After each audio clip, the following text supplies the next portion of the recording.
भक्तों, चाहे मर जाना, पर सावन में ये 5 गलती भूल कर भी मत करना। चाहे आपके आगे मौत ही क्यों ना खड़ी हो, लेकिन सावन में ये 5 बुरे काम मत करना। पूरे सावन सोमवार का लाभ नष्ट हो जाएगा। और सावन में बैंगन क्यों नहीं खाते? सावन व्रत में क्या क्या खाना चाहिए भक्तों? सावन में हल्दी से क्यों बचा जाता है? और सावन सोमवार का व्रत ये 3 महिलाएं क्यों नहीं रख सकती? ये सभी बातें आज हम इस सावन की इस वीडियो में बताएंगे। लेकिन उससे पहले कमेंट बॉक्स में भगवान शिव जी का जयकारा लगाते हुए हर हर महादेव जरूर लिखें, लाइक जरूर करें। भगवान शिव जी की भक्ति का यह सफर बहुत ही अद्भुत है, इसलिए इस वीडियो को एक पल के लिए भी छोड़कर मत जाना, क्योंकि शास्त्रों में लिखा है कि अधूरी जानकारी हमेशा सर्वनाश का कारण ही बनती है।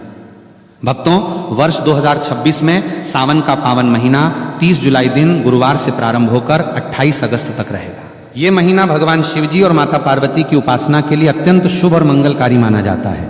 इस वर्ष सावन के दौरान कुल 4 सोमवार व्रत पड़ रहे हैं, जिनका विशेष धार्मिक महत्व है।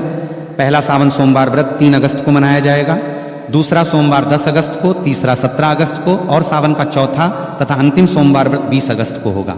सावन का समापन 28 अगस्त 2026 को हो रहा है, जो कि रक्षाबंधन का पर्व है। इसी दिन बहनें अपने भाइयों की कलाई पर रक्षा सूत्र यानी राखी बांधकर भाई बहन के अटूट प्रेम और विश्वास के त्योहार को मनाएंगी। सावन का पहला दिन यानी 30 जुलाई भगवान श्री हरि विष्णु की कृपा प्राप्ति के लिए भी बहुत दुर्लभ और शुभ संयोग लेकर आ रहा है। पौराणिक मान्यताओं के अनुसार सावन के पूरे महीने में शिव भक्त शिवलिंग पर जल और बेलपत्र अर्पित करके सुख, समृद्धि, सौभाग्य और दीर्घायु का आशीर्वाद प्राप्त करते हैं। ये समय सुहागिन महिलाओं के लिए अखंड सौभाग्य के नियमों का पालन करने और मंगला गौरी व्रत के माध्यम से पति की उन्नति की कामना करने के लिए सबसे बेहतर माना गया है। अतः 30 जुलाई से शुरू होने वाले इस पवित्र माह में श्रद्धा, नियम और पूर्ण सात्विकता के साथ महादेव की शरण में जाकर कोई भी भक्त अपनी हर मनोकामना पूरी कर सकता है। सावन का महीना कोई साधारण महीना नहीं है। ये ब्रह्मांड के रचयिता, पालनकर्ता और संहारक साक्षात देवों के देव महादेव का काल है। हमारे हिंदू पंचांग के अनुसार जब भगवान विष्णु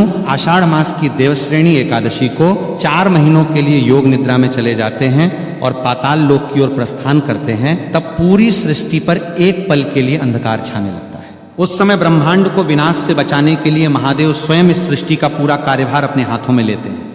इस साल सावन की शुरुआत एक बेहद अद्भुत, दुर्लभ और तांत्रिक संयोग के साथ हो रही है। इस बार जितने भी सावन सोमवार PRH रहे हैं, वे सभी अपने आप में तंत्र मंत्र और अघोर शक्तियों को समेटे हुए हैं। शास्त्रों में लिखा है कि सावन के सोमवार का व्रत रखने से इंसान के 7 जन्मों के संचित पाप भस्म हो जाते हैं। जो कुंवारी कन्याएं इस व्रत को रखती हैं तो उनकी कुंडली के सारे ग्रह दोष शांत हो जाते हैं और उन्हें साक्षात शिव जैसा ही वर प्राप्त होता है। जो विवाहित महिलाएं इसे रखती हैं तो उनके सुहाग पर आने वाली अकाल मृत्यु और यमराज की छाया भी दूर भाग जाती है। लेकिन याद रखिए, सावन सोमवार की पूजा जितनी सरल और मनमोहक दिखती है, इसके अदृश्य नियम उतने ही करें खतरनाक और भयानक है। यदि कोई व्यक्ति बिना नियमों को जाने केवल समाज को दिखाने के लिए या अहंकार में यह व्रत रखता है, तो उसे पुण्य की जगह महादेव के तीसरे नेत्र के क्रोध का सामना करना PRH सकता है। शिवलिंग पर जल चढ़ाने का वो भयानक सच जो कोई नहीं बताता। जब हम सावन के महीने में शिव मंदिर जाते हैं तो हमारी आदत होती है कि हम जल का लोटा लेकर सीधे शिवलिंग की तरफ द्वार पड़ते हैं। लेकिन यहीं पर लोग अपने जीवन की सबसे बड़ी आत्मघाती और विनाशकारी गलती कर बैठते हैं। बहुत से लोग मंदिर के अंदर बने नल, कुएं या शिवालय के प्रांगण में लगे हुए वाटर फिल्टर से ही जल भर लेते हैं और उसे शिव जी पर चढ़ा देते हैं। शास्त्रों के अनुसार यह घोर अपराध और वर्जित कर्म माना गया है, जिसे पराया जल या चोरी का